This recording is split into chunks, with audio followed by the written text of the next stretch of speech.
चंद्रपुर नाम के गांव में उदयदास नाम का एक ब्राह्मण अपनी पत्नी सावित्री के साथ रहता था। वो उसी गांव में मौजूद शिव मंदिर का पुजारी था। बड़ी श्रद्धा और भक्ति से वो भगवान शिव की आराधना करता और दिन रात शिव भक्ति में लीन रहता। उदयदास को भगवान शिव से ज्यादा प्यारा कुछ भी नहीं था। सावित्री उदयदास से कहती, आपको तो भगवान शिव के सिवा कुछ दिखाई नहीं देता।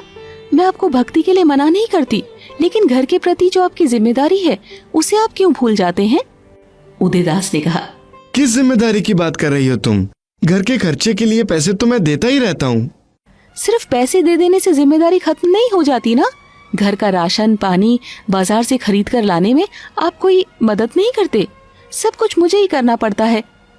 मैं क्या करूँ सावित्री, मुझे तो भगवान शिव की आराधना के सिवा कुछ अच्छा ही नहीं लगता है।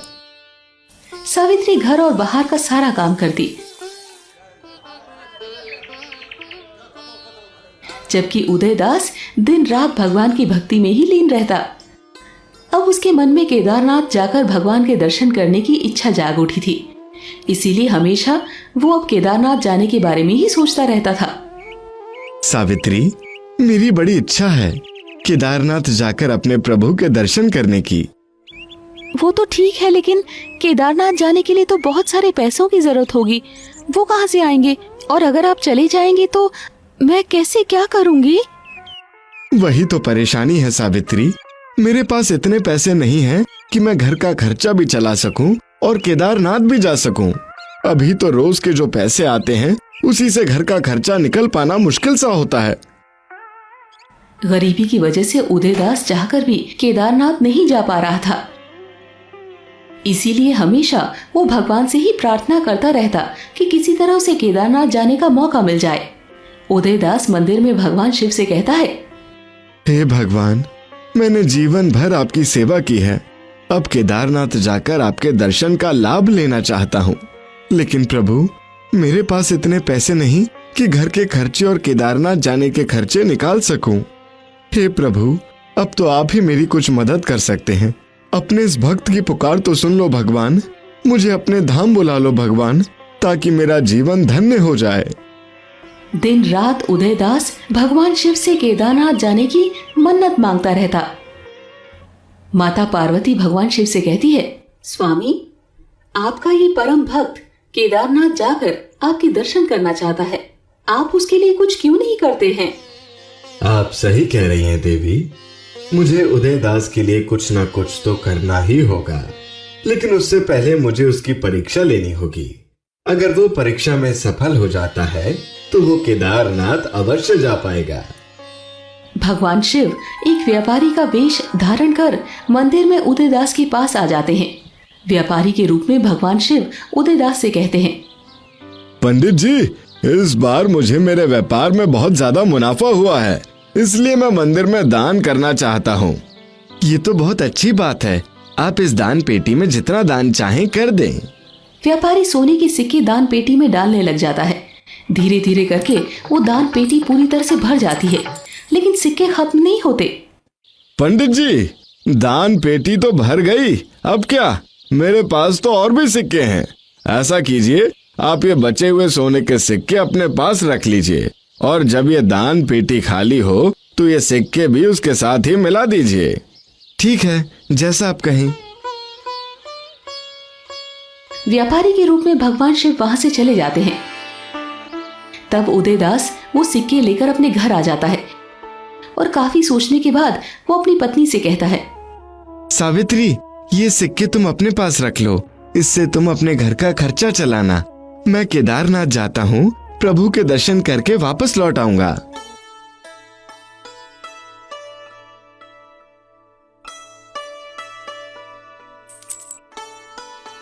उन सिक्कों में से कुछ सिक्के उदयदास अपने साथ लेकर चला जाता है।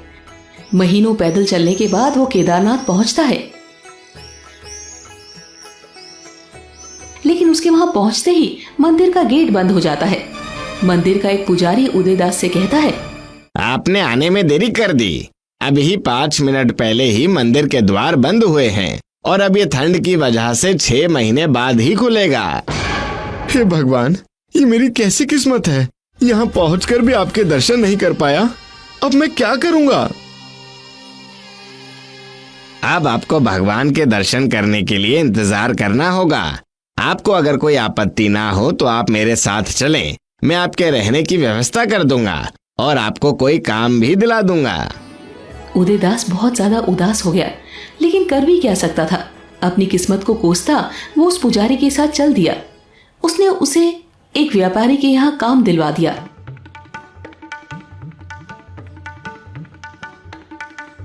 और उसी के यहाँ उसके रहने की व्यवस्था भी हो गई।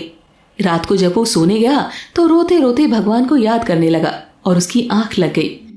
तब उसके सपने में भगवान शिव आए।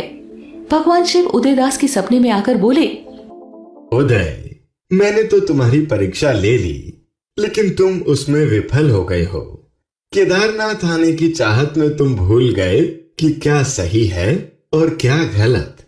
तुमने दान में मिले पैसों का उपयोग अपने स्वार्थ के लिए किया, वो भी बिना किसी को इस बात की जानकारी दी। मुझे क्षमा कर दीजिए प्रभु।